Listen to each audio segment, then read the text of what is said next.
নমস্কার, আপনাকে বইয়ের বাক্সর নতুন একটি শর্টসে স্বাগত। আজকে আমি আপনাকে আমার নতুন সংগ্রহ করা ৩টি নতুন বই দেখাবো।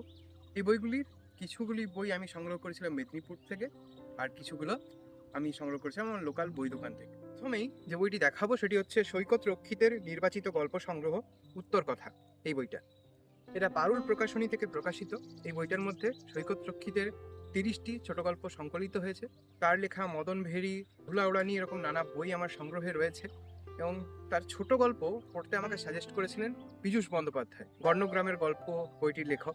সৈকত রক্ষিতের লেখার যেটা আমার বিশেষত্ব বলে মনে হয় সেটা হচ্ছে ওনার নিজস্ব একটা ভাষা শৈলী আছে।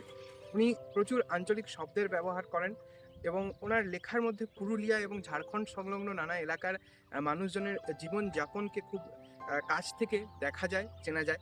বেশ কয়েকটি গল্প আমার এর মধ্যে পড়া হয়েছে, যার মধ্যে মারাইকল গল্পটা পড়ে আমার বিশেষভাবে ভালো লেগেছে। বইটার পাতার সংখ্যা হচ্ছে 428 পাতা এবং বইটার মুদ্রিত মূল্য আমার কাছে যে সংস্করণটি রয়েছে সেটির 300 টাকা। পরের বইটি হচ্ছে অমর মিত্রর 5টি উপন্যাস। বইটার প্রকাশক হচ্ছে করুণা প্রকাশনী। অমর মিত্রর লেখা হাঁসপাহাড়ি নামের একটি ছোট উপন্যাস রয়েছে। সেই উপন্যাসটি আমার বহুদিন থেকে পড়ার ইচ্ছা এবং সংগ্রহ করার ইচ্ছা ছিল। তো সেই উপন্যাসটা ভেবেছিলাম এই সংকলনটাতে সংকলিত রয়েছে। বইটা কেনার আগে আমি সূচিপত্রটা পাইনি কোথাও সোশ্যাল মিডিয়ায় খোঁজার পরেও, তো অর্ডার দিয়ে দিয়েছিলাম এবং আসার পর দেখলাম ওই উপন্যাসটা এটা তো সংকলিত নেই। এই বইটার মধ্যেও কিন্তু আমার পছন্দের বেশ কিছুগুলো উপন্যাস রয়েছে দেখলাম। তো এইটার মধ্যে যে উপন্যাসগুলো রয়েছে সেটা আপনাকে আমি বলে দিচ্ছি। আগুনের গাড়ি, শালমহুয়ার ভুবনচন্দ্র, নদীর ধারের পবনচন্দ্র, নদীর মানুষ আর নদী বসত।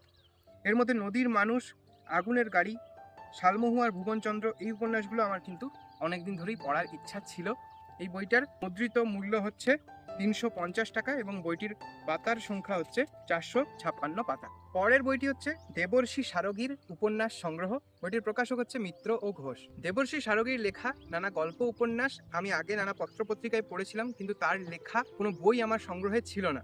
তার লেখা পড়ার একটা খিদে আমার তৈরি হয়েছিল এবং সেই খিদে মেটানোর জন্যই এই বইটা সংগ্রহ করা। দেবর্ষি সারোগীর গল্প উপন্যাসে ম্যাজিক রিয়েলিজমের একটা প্রয়োগ লক্ষ্য করা যায় এবং সেটা আমার ব্যক্তিগতভাবে ভীষণ ভালো লেগেছে। তো সেই কারণেই এই বইটা সংগ্রহ করা। এর মধ্যে অনেকগুলো উপন্যাস সংকলিত হয়েছে। সওদাগর, হাজার সূর্যের আলো, রূপান্তর, চারপাশে মানুষ, লুপ্ত নগরী। এই বইটার মুদ্রিত মূল্য হচ্ছে 450 টাকা এবং বইটির পাতার সংখ্যা হচ্ছে 423 পাতা। যদি উপস্থাপনাটি আপনার ভালো লেগে থাকে তাহলে লাইক করবেন।